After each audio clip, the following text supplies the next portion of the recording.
ನಮಸ್ಕಾರ ವೀಕ್ಷಕರೇ, ಓಲಿ news YouTube ಚಾನಲ್ಗೆ ಮತ್ತೊಮ್ಮೆ ನಿಮಗೆಲ್ಲ ಸ್ವಾಗತ. ನಾನು ನಿಮ್ಮ ಗೆಳೆಯ ಇಟ್ಗೆ ಹೇಮಂತ್.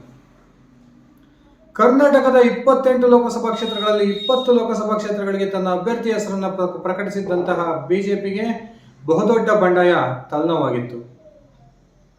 ಒಂದು ಹಂತದಲ್ಲಿ ಸುಮಾರು 8 ಲೋಕಸಭಾ ಕ್ಷೇತ್ರಗಳಲ್ಲಿ ಪಕ್ಷದ ಅಧಿಕೃತ ಅಭ್ಯರ್ಥಿ ವಿರುದ್ಧ ಪಕ್ಷದ ನಾಯಕರೇ ಹಾಗೂ ಟಿಕೆಟ್ ಆಕಾಂಕ್ಷಿಗಳಾಗಿದ್ದಂತಹ ನಾಯಕರು ಬಂಡೆದ್ದಿದ್ದು, ಬಹುತೇಕ 3-4 ಕಡೆ ಪಕ್ಷೇತರ ಅಭ್ಯರ್ಥಿಯಾಗಿ ನಾವು ಚುನಾವಣಾ ಕಣಕ್ಕೆ ಇಳ್ತೀವಿ ಅಂತಕ್ಕಂಥ ಘೋಷಣೆಯನ್ನ ಅಸಮಾಧಾನಿತ ನಾಯಕರು ಘೋಷಣೆಯನ್ನ ಮಾಡಿದ್ರು. ಆದರೆ ಇದಕ್ಕೆ ಬಹುತೇಕ ರಾಷ್ಟ್ರೀಯ ಬಿಜೆಪಿ ಹಾಗೂ ರಾಜ್ಯ ಬಿಜೆಪಿ ನಾಯಕರು ಬಂಡಾಯವನ್ನ ತಣಿಸೋ ಪ್ರಯತ್ನಕ್ಕೆ ಕೈ ಹಾಕಿದ್ರು. ಆದರೆ ಯಾವಾಗ ಈ ಬಂಡಾಯಗಾರರು ಈ ಒಂದು ಪ್ರಯತ್ನಕ್ಕೆ ಸೊಪ್ಪು ಹಾಕ್ಲಿಲ್ವೋ, ಅದಾದ ನಂತರ ಬಿಜೆಪಿ ಹೈಕಮಾಂಡ್ ಒಂದು ಮಹತ್ವದ ತೀರ್ಮಾನಕ್ಕೆ ಬಂದಿದೆ ಅಂತಕ್ಕಂಥ ಮಾಹಿತಿಗಳು ಬರ್ತಾ ಇದ್ದಾವೆ. ಬನ್ನಿ ಸ್ನೇಹಿತರೆ, ಹಾಗಾದ್ರೆ ಬಿಜೆಪಿ ಹೈಕಮಾಂಡ್ ಈ ಬಂಡಾಯ ನಾಯಕರ ವಿರುದ್ಧ ಕೈಗೊಂಡಿರ್ತಕ್ಕಂಥ ಒಂದು ಮಹತ್ವದ ತೀರ್ಮಾನ ಏನು ತಿಳ್ಕೊಂಡು ಬರೋಣ. ಅದಕ್ಕಿಂತ ಮುಂಚೆ ನೀವು ನನ್ನ ಓಲಿ ನ್ಯೂಸ್ ಯೂಟ್ಯೂಬ್ ಚಾನಲ್ಗೆ ಸಬ್ಸ್ಕ್ರೈಬ್ ಮಾಡ್ಕೊಂಡಿಲ್ಲ ಅಂದ್ರೆ ದಯವಿಟ್ಟು ಈಗಲೇ ಸಬ್ಸ್ಕ್ರೈಬ್ ಮಾಡಿಕೊಂಡು ಬೆಲ್ ಬಟನ್ ಅನ್ನ ಕ್ಲಿಕ್ ಮಾಡಿ. ನಾನು ಕೊಡೋ ಮಾಹಿತಿ ನಿಮ್ಗೆ ಇಷ್ಟ ಇದ್ರೆ ಈ ವಿಡಿಯೋಗೆ ಲೈಕ್ ಮಾಡಿ, ಶೇರ್ ಮಾಡಿ, ಕಾಮೆಂಟ್ ಮಾಡಿ.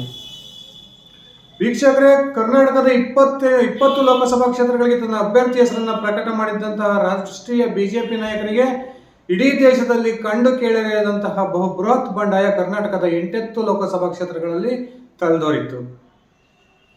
ಈ ಒಂದು ಬಂಡಾಯದಿಂದ ತೀರಾ ಹತಾಶರಾಗಿದ್ದಂತಹ ಬಿಜೆಪಿಯ ರಾಷ್ಟ್ರೀಯ ನಾಯಕರು ರಾಜ್ಯ ಬಿಜೆಪಿ ನಾಯಕರಿಗೆ ಕರೆದು ಖಡಕ್ ವಾರ್ನಿಂಗ್ ಅನ್ನ ಕೊಟ್ಟಿದ್ರು. ಬಿಜೆಪಿ ನಾಯಕರ ಬಂಡಾಯಗಾರನನ್ನ ಶಮನಗೊಳಿಸಿ, ಬಂಡಾಯ ನಾಯಕರನ್ನ ಸಮಾಧಾನಗೊಳಿಸೋದ್ರ ಮೂಲಕ ಅವರನ್ನ ಪಕ್ಷದಲ್ಲಿ ಉಳಿಸಿಕೊಳ್ತಕ್ಕಂಥ ಪ್ರಯತ್ನವನ್ನ ಮಾಡಬೇಕು ಅಂತಕ್ಕಂಥ ಖಡಕ್ ಸೂಚನೆಯನ್ನ ರಾಜ್ಯದ ಬಿಜೆಪಿಯ ಪ್ರಮುಖರು, ಅದರಲ್ಲೂ ಕೂಡ BS ಯಡಿಯೂರಪ್ಪನವರಿಗೆ ಈ ಜವಾಬ್ದಾರಿಯನ್ನ ರಾಷ್ಟ್ರೀಯ ಬಿಜೆಪಿ ನಾಯಕರು ಕೊಟ್ಟಿದ್ರು. ಶಿವಮೊಗ್ಗದಲ್ಲಿ ಯಡಿಯೂರಪ್ಪನವರ ಪುತ್ರನ ವಿರುದ್ಧ KS ಈಶ್ವರಪ್ಪನವರು ಯಾವಾಗ ತಾನು ಬಂಡಾಯ ಸ್ಪರ್ಧೆಯನ್ನ ಮಾಡ್ತೀನಿ, ಪಕ್ಷೇತರ ಅಭ್ಯರ್ಥಿಯಾಗಿ ಕಣಕ್ಕೆ ಇಳ್ತೀನಿ ಅಂತಕ್ಕಂಥ ಒಂದು ಘೋಷಣೆಯನ್ನ ಮಾಡಿ ಪಕ್ಷ ಸಂಘಟನೆಯಲ್ಲಿ ತನ್ನ ಸಂಘಟನೆಯಲ್ಲಿ ತೊಡಕೊಂಡ್ರು. ಅದಾದ ನಂತರ ಬಿಜೆಪಿಯ ರಾಜ್ಯ ಹಾಗೂ ರಾಷ್ಟ್ರೀಯ ನಾಯಕರು ಈಶ್ವರಪ್ಪನವರನ್ನ ಸಮಾಧಾನ ಮಾಡ್ತಕ್ಕಂಥ ಒಂದು ಪ್ರಯತ್ನಕ್ಕೆ ಕೈ ಹಾಕಿದ್ರು. ಈಶ್ವರಪ್ಪನವರು ಈ ಯಾವ ಒಂದು ಪ್ರಯತ್ನಕ್ಕೂ ಸೊಪ್ಪು ಹಾಕ್ತೇ ಹೋದಾಗ ಈಶ್ವರಪ್ಪನವರನ್ನ ಕುರಿತು ಬಿಜೆಪಿಯ ರಾಷ್ಟ್ರೀಯ ನಾಯಕರು ಸೈಲೆಂಟ್ ಆಗೋದ್ರು ಅಂತಕ್ಕಂಥ ಮಾಹಿತಿಗಳು ನಮಗೆ ಈಗಾಗಲೇ ಗೊತ್ತಾಗಿದ್ದಾವೆ. ಇತ್ತೀಚೆಗೆ 2-3 ದಿನಗಳ ಬೆಳವಣಿಗೆಯಲ್ಲಿ ಈಶ್ವರಪ್ಪನವರನ್ನ ಯಾವೊಬ್ಬ RSSನ ಪ್ರಮುಖ ಆಗಲಿ ಹಾಗೂ ಬಿಜೆಪಿಯ ರಾಷ್ಟ್ರೀಯ ಮಟ್ಟದ ಹಾಗೂ ರಾಜ್ಯ ಮಟ್ಟದ ನಾಯಕರಲ್ಲಿ ಸಮಾಧಾನಗೊಳಿಸ್ತಕ್ಕಂಥ ಕಾರ್ಯಕ್ಕೆ ಕೈ ಹಾಕಿಲ್ಲ. ಇದಕ್ಕೆ ಪ್ರಮುಖವಾದ ಕಾರಣವೂ ಇದೆ ಸ್ನೇಹಿತರೆ. ಈಗಾಗಲೇ ರಾಷ್ಟ್ರೀಯ ಬಿಜೆಪಿ ನಾಯಕರು ರಾಜ್ಯದ ಬಿಜೆಪಿಯ ಪ್ರಮುಖ ನಾಯಕರಿಗೆ ಖಡಕ್ ಸೂಚನೆಯನ್ನ ರವಾನಿಸಿದ್ದಾರೆ. ಯಾವುದೇ ಕಾರಣಕ್ಕೂ ಕರ್ನಾಟಕದಲ್ಲಿ ಉಂಟಾಗಿರ್ತಕ್ಕಂಥ ಬಂಡಾಯದ ಶಮನಕ್ಕೆ ನೀವು ಪ್ರಯತ್ನವನ್ನ ಮಾಡಬೇಡಿ. ಯಾರು ಪಕ್ಷದಲ್ಲಿ ಉಳ್ಕೊಳ್ತಾರೋ, ಒಂದು ವೇಳೆ ಪಕ್ಷದ ಅಧಿಕೃತ ಅಭ್ಯರ್ಥಿ ವಿರುದ್ಧ ನಾವು ಕೆಲಸ ಮಾಡ್ತೀವಿ ಅಂತ ನಿರ್ಧಾರಕ್ಕೆ ಅವರು ಬಂದಿದ್ದೇ ಆದ್ರೆ ಅವ್ರ ಪಾಡಿಗೆ ಅವರನ್ನ ಬಿಡಿ. ಮುಂದೆ ಬರ್ತಕ್ಕಂಥ ವಿಧಾನಸಭೆ ಚುನಾವಣೆಯಲ್ಲಿ ಅವರನ್ನ ನಾವು ನೋಡ್ಕೊಳ್ಳೋಣ ಅಂತಕ್ಕಂಥ ಒಂದು ಖಡಕ್ ಸೂಚನೆಯನ್ನ ಇದೀಗ ರಾಷ್ಟ್ರೀಯ ಬಿಜೆಪಿ ನಾಯಕರು ಕರ್ನಾಟಕದ ಬಿಜೆಪಿಯ ಪ್ರಮುಖರೆಲ್ಲ, ಅದರಲ್ಲೂ ಕೂಡ ಯಡಿಯೂರಪ್ಪನವರಿಗೆ ರವಾನಿಸಿದ್ದಾರೆ. ಒಂದೊಂದರಲ್ಲಿ ತೀವ್ರ ಬಂಡಾಯದಿಂದ ತಲೆ ಕೆಡಿಸಿಕೊಂಡಿದ್ದಂತಹ ರಾಷ್ಟ್ರೀಯ ನಾಯಕರು ಇದೀಗ ಯಾರ್ಯಾರೆಲ್ಲ ಬಂಡಾಯ ಎದ್ದಿದ್ದಾರೆ ಅವರ ಒಂದು ಬಯೋಡಾಟಾವನ್ನ ತರಿಸಿಕೊಂಡಿದ್ದಾರೆ. ಕಳೆದ ವಿಧಾನಸಭಾ ಚುನಾವಣೆಯಲ್ಲಿ ಬಿಜೆಪಿ ಅಧಿಕೃತ ಅಭ್ಯರ್ಥಿಗಳಾಗಿ ಹೀನಾಯ ಸೋಲನ್ನ ಕಂಡಿದ್ದಂತಹ ಬಹುತೇಕ ನಾಯಕರು ಇದೀಗ ಬಂಡಾಯವನ್ನು ಎದ್ದಿರ್ತಕ್ಕಂಥದ್ದು ನಮಗೆಲ್ಲ ಗೊತ್ತಿರತಕ್ಕಂಥ ವಿಚಾರ. ಅಲ್ಲಿ ತುಮಕೂರಿನ ಮಾಧುಸ್ವಾಮಿ ಅವರು ಇರ್ಬೋದು. ಮಾಧುಸ್ವಾಮಿ ಅವರು ಕಳೆದ ವಿಧಾನಸಭಾ ಚುನಾವಣೆಯಲ್ಲಿ 3ನೇ ಸ್ಥಾನಕ್ಕೆ ತರಲ್ಪಟ್ಟಿದ್ರು. ಇನ್ನು ಶಿವಮೊಗ್ಗದ ವಿಚಾರದಲ್ಲಿ ಬಂದರೆ, ಶಿವಮೊಗ್ಗದಲ್ಲಿ ಯಾವಾಗ ಯಡಿಯೂರಪ್ಪನವರು KJPಯನ್ನ ಕಟ್ಟಿದ್ರು 2013ರ ಸಂದರ್ಭದಲ್ಲಿ, ಅವಾಗ ಬಿಜೆಪಿ ಅಧಿಕೃತ ಅಭ್ಯರ್ಥಿಯಾಗಿ ಕಣಕ್ಕಿಳಿದಿದ್ದಂಥ ಈಶ್ವರಪ್ಪನವರು ಪಡೆದಿದ್ದಂಥ ಸ್ಥಾನವೂ ಕೂಡ 3ನೇ ಸ್ಥಾನ. ಇನ್ನು ದಾವಣಗೆರೆ ವಿಚಾರಕ್ಕೆ ಬಂದರೆ ಯಾರೆಲ್ಲ ನಾಯಕರು ಬಂಡಾಯವನ್ನ ಮಾಡ್ತಿದಾರೋ, MP ರೇಣುಕಾಚಾರ್ಯ ಆಗಿರ್ಬೋದು, ಕರುಣಾಕರ್ ರೆಡ್ಡಿ ಆಗಿರ್ಬೋದು, ಇನ್ನಿತರೆ ಕಳೆದ ವಿಧಾನಸಭಾ ಚುನಾವಣೆಯಲ್ಲಿ ಬಿಜೆಪಿಯಿಂದ ಟಿಕೆಟ್ ಅನ್ನ ಪಡೆದು ಅಧಿಕೃತ ಅಭ್ಯರ್ಥಿಯಾಗಿ ಸೋತಿರತಕ್ಕಂಥ ಅನೇಕ ಅಭ್ಯರ್ಥಿಗಳಿರ್ಬೋದು, ಇವರೆಲ್ಲವೂ ಕೂಡ ಕಳೆದ ವಿಧಾನಸಭಾ ಚುನಾವಣೆಯಲ್ಲಿ ಸೋಲನ್ನ ಕಂಡಿರ್ತಕ್ಕಂಥವ್ರೆ. ಹಾಗೆ ಕೊಪ್ಪಳದ ವಿಚಾರಕ್ಕೆ ಬಂದರೆ ಒಂದು ಸ್ವಲ್ಪ ಮಟ್ಟಿನ ಆತಂಕ ಈಗಲೂ ಕೂಡ ಬಿಜೆಪಿ ನಾಯಕರಿಗಿದೆ. ಅಲ್ಲಿ ಹಾಲಿ ಸಂಸದ ಸಂಗಣ್ಣ ಕರಡಿ ಅವರಿಗೆ ಬಿಜೆಪಿ ಟಿಕೆಟ್ ಅನ್ನು ನಿರಾಕರಿಸಿದೆ. ಸಂಗಣ್ಣ ಕರಡಿ ಅವರೊಬ್ಬರನ್ನ ಸಮಾಧಾನ ಮಾಡತಕ್ಕಂಥ ಪ್ರಯತ್ನಕ್ಕೆ ಬಿಜೆಪಿ ನಾಯಕರು ಕೈ ಹಾಕಿದ್ದಾರೆ. ಇನ್ನು ಬೆಳಗಾವಿಯ ವಿಚಾರಕ್ಕೆ ಬಂದರೆ, ಬೆಳಗಾವಿಯಲ್ಲಿ ಈಗಾಗಲೇ ಜಗದೀಶ್ ಶೆಟ್ಟರ್ ಅವರ ವಿರುದ್ಧ ಒಂದು ಗೋ ಬ್ಯಾಕ್ ಜಗದೀಶ್ ಶೆಟ್ಟರ್ ಅಂತಕ್ಕಂಥ ಅಭಿಯಾನವನ್ನ ಅಲ್ಲಿರ್ತಕ್ಕಂಥ ಬಿಜೆಪಿ ಕಾರ್ಯಕರ್ತರು ಮಾಡ್ತಾ ಇದ್ದಾರೆ. ಅವರಿಗೂ ಕೂಡ ಬಿಜೆಪಿ ಹೈಕಮಾಂಡ್ ಖಡಕ್ ಸಂದೇಶವನ್ನ ರವಾನಿಸಿದೆ. ಯಾವೆಲ್ಲ ಅಭ್ಯರ್ಥಿಗಳಿಗೆ ಟಿಕೆಟ್ ಅನ್ನ ಘೋಷಣೆ ಮಾಡಿದೀವೋ ಅವೆಲ್ಲ ಅಭ್ಯರ್ಥಿಗಳ ಕುರಿತು ಸೂಕ್ತವಾಗಿ ಪರಿಶೀಲನೆ ಮಾಡಿನೇ ನಾವು ಅಭ್ಯರ್ಥಿಗಳ ಹೆಸರನ್ನು ಅಂತಿಮಗೊಳಿಸಿ ಘೋಷಣೆ ಮಾಡಿದೀವಿ. ಯಾರಿಗೆ ಪಕ್ಷದಲ್ಲಿ ದುಡಿಯೋದಕ್ಕೆ ಇಷ್ಟ ಇಲ್ವೋ ಅವರೆಲ್ಲ ಪಕ್ಷ ತೊರೆದು ಹೋಗ್ಬೋದು ಅಂತಕ್ಕಂಥ ಓಪನ್ ಹೇಳಿಕೆಯನ್ನ ಇದೀಗ ಬಿಜೆಪಿ ನಾಯಕರು ಕೊಡ್ತಾ ಇದ್ದಾರೆ. ಅದರಲ್ಲೂ ಕೂಡ ಮೊನ್ನೆ ತಾನೇ MP ರೇಣುಕಾಚಾರ್ಯ ಅವರಿಗೆ ಯಡಿಯೂರಪ್ಪನವರು ನೇರವಾಗಿ ದೂರವಾಣಿಯಲ್ಲಿ ಮಾತನಾಡೋದ್ರ ಮೂಲಕ ನೀನು ಪಕ್ಷದ ಅಧಿಕೃತ ಅಭ್ಯರ್ಥಿ ಪರವಾಗಿ ಕೆಲಸ ಮಾಡೋದಾದ್ರೆ ಮಾಡು, ಇಲ್ಲಾಂದ್ರೆ ಪಕ್ಷ ತೊರೆದು ಹೋಗೋದಾದ್ರೆ ಹೋಗ್ಬೋದು ಅಂತಕ್ಕಂಥ ಖಡಕ್ ಸೂಚನೆಯನ್ನ ಕೊಟ್ಟಿದ್ರು ಅಂತಕ್ಕಂಥದ್ದು ಮಾಧ್ಯಮಗಳಲ್ಲೇ ಬಂದಿದೆ.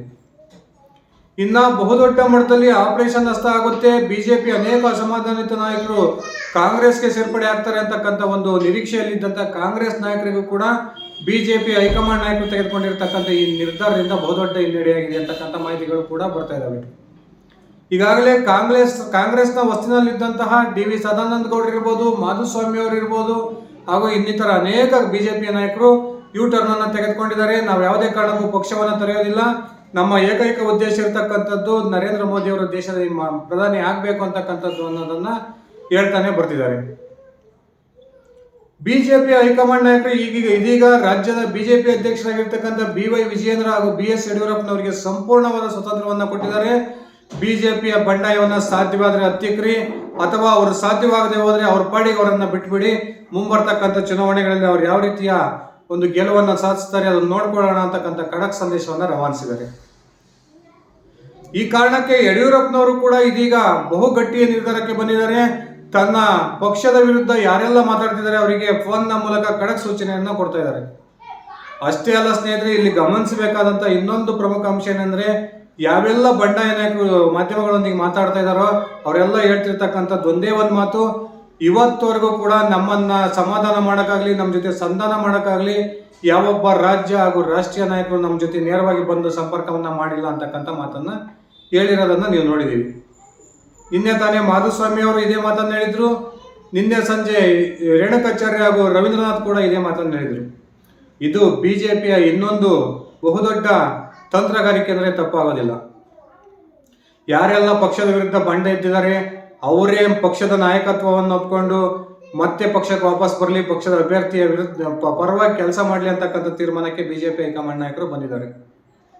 ಈ ಕಾರಣಕ್ಕೆ ಯಾವೊಬ್ಬ ಬಂಡಾಯಕೋರರನ್ನು ಕೂಡ, ಬಂಡಾಯ ಎದ್ದಿರ್ತಕ್ಕಂಥ ಯಾವೊಬ್ಬ ನಾಯಕರನ್ನು ಕೂಡ ಸಮಾಧಾನಗೊಳಿಸ್ತಕ್ಕಂಥ ಪ್ರಯತ್ನ ಮಾಡಬೇಡ್ರಿ. ಈ ಚುನಾವಣೆ ನಡೀತಕ್ಕಂಥದ್ದು ರಾಷ್ಟ್ರದ ವಿಚಾರವನ್ನು ಇಟ್ಕೊಂಡು, ಇಲ್ಲಿ ಒಂದು ವಿಧಾನಸಭಾ ಕ್ಷೇತ್ರ ವ್ಯಾಪ್ತಿಯನ್ನು ಬಹುದೊಡ್ಡ ಸಮಸ್ಯೆಯನ್ನೇನು ಮಾಡಲಾರದು ಅಂತಕ್ಕಂಥ ಖಡಕ್ ಸಂದೇಶವನ್ನ ರಾಷ್ಟ್ರೀಯ ನಾಯಕರು ಇದೀಗ ರಾಜ್ಯ ನಾಯಕರಿಗೆ ರವಾನಿಸಿದ್ದಾರೆ.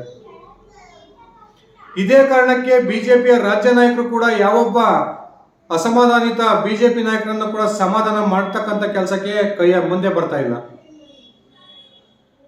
ಈ ರೀತಿಯೇ ಬಿಜೆಪಿಯ ರಾಷ್ಟ್ರೀಯ ಹಾಗೂ ರಾಜ್ಯ ನಾಯಕರು ಮುಂದುವರೆದಿದ್ದಾರೆ. ಬಂಡಾಯ ಎದ್ದಿರ್ತಕ್ಕಂಥ ಬಹುತೇಕ ಬಿಜೆಪಿ ನಾಯಕರು ಮತ್ತೆ ಸೈಲೆಂಟ್ ಆಗಿ ಬಿಜೆಪಿಗೆ ಸಪೋರ್ಟ್ ಮಾಡ್ತಕ್ಕಂಥದ್ದಂತೂ ಸತ್ಯ. ಯಾಕಂದ್ರೆ ಇದರಲ್ಲಿ ಅವರ ಮುಂದಿನ ರಾಜಕೀಯ ಭವಿಷ್ಯ ಕೂಡ ಅಡಗಿದೆ. ಮೋದಿಜಿ ಅವರ ಹೆಸರಲ್ಲಿ ಯಾರಿಗೆ ಬೇಕಾದ್ರೂ ಟಿಕೆಟ್ ಕೊಟ್ಟರೆ ಗೆಲ್ತಾರೆ ಅಂತಕ್ಕಂಥ ವಾತಾವರಣ ಇರ್ತಕ್ಕಂಥ ಈ ಸಂದರ್ಭದಲ್ಲಿ ಖಂಡಿತವಾಗ್ಲೂ ಬಿಜೆಪಿ ವಿರುದ್ಧ ಬಂಡಾಯ ಎದ್ದಿರ್ತಕ್ಕಂಥ ಇವರು ಯಾರು ಕೂಡ ಬಿಜೆಪಿಯ ವಿರುದ್ಧ ಹೋಗಲಾರರು. ಬಹುತೇಕ ಬಿಜೆಪಿ ಅಭ್ಯರ್ಥಿಯ ಪರವಾಗಿ ಕೊನೆ ಕ್ಷಣದಲ್ಲಿ ಕೆಲಸ ಮಾಡ್ತಾರೆ ಅಂತಕ್ಕಂಥ ಮಾತುಗಳು ಕೂಡ ರಾಜಕೀಯ ವಲಯದಲ್ಲಿ ಕೇಳಿ ಬರ್ತಾ ಇದ್ದಾವೆ. ಕಾದ್ ನೋಡೋಣ ಸ್ನೇಹಿತರೆ, ಬಿಜೆಪಿಯ ಈ ಬಂಡಾಯದ ಕುರಿತು ರಾಷ್ಟ್ರೀಯ ನಾಯಕರು ತೆಗೆದುಕೊಂಡಿರ್ತಕ್ಕಂಥ ಈ ಖಡಕ್ ನಿರ್ಧಾರ ಯಾವ ರೀತಿಯ ಒಂದು ಸಮಸ್ಯೆಯನ್ನ ಬಿಜೆಪಿ ಸೃಷ್ಟಿ ಮಾಡುತ್ತೆ, ಅಥವಾ ಅತ್ಯಂತ ಕಠಿಣವಾದ ನಿರ್ಧಾರವನ್ನು ತೆಗೆದುಕೊಳ್ಳುವುದರ ಮೂಲಕ ಬಂಡಾಯವನ್ನು ಅತ್ಯಂತ ಸೂಕ್ತವಾಗಿ ಬಿಜೆಪಿ ಹೈಕಮಾಂಡ್ ಹತ್ತಿಕ್ಕುತ್ತಾ ಮುಂದಿನ ಲೋಕಸಭಾ ಚುನಾವಣೆಯಲ್ಲಿ ಕರ್ನಾಟಕದಲ್ಲಿ ಬಿಜೆಪಿ ಎಷ್ಟು ಸ್ಥಾನಗಳನ್ನು ಗೆಲ್ಲಬಹುದು, ನಿಮ್ಮ ವೈಯಕ್ತಿಕ ಅಭಿಪ್ರಾಯ ಏನಿದೆ ದಯವಿಟ್ಟು ಕಮೆಂಟ್ ಮಾಡಿ ತಿಳಿಸಿ. ಇದಿಷ್ಟಾಗಿತ್ತು ಸ್ನೇಹಿತರೆ ನನ್ನ ಇವತ್ತಿನ ವಿಡಿಯೋ. ನಾನು ಕೊಟ್ಟಿರ್ತಕ್ಕಂಥ ಮಾಹಿತಿ ಇಷ್ಟ ಆಗಿದ್ರೆ ಈ ವಿಡಿಯೋಗೆ ಲೈಕ್ ಮಾಡಿ, ಶೇರ್ ಮಾಡಿ, ಕಮೆಂಟ್ ಮಾಡಿ. ನೀವಿನ್ನು ನನ್ನ ಓಲಿ ನ್ಯೂಸ್ ಯೂಟ್ಯೂಬ್ ಚಾನಲ್ಗೆ ಸಬ್ಸ್ಕ್ರೈಬ್ ಮಾಡ್ಕೊಂಡಿಲ್ಲ ಅಂದರೆ ದಯವಿಟ್ಟು ಸಬ್ಸ್ಕ್ರೈಬ್ ಮಾಡಿಕೊಂಡು ಬೆಲ್ ಬಟನ್ನ ಕ್ಲಿಕ್ ಮಾಡಿ. ಧನ್ಯವಾದಗಳು ಸ್ನೇಹಿತರೆ, ಶುಭ ದಿನ.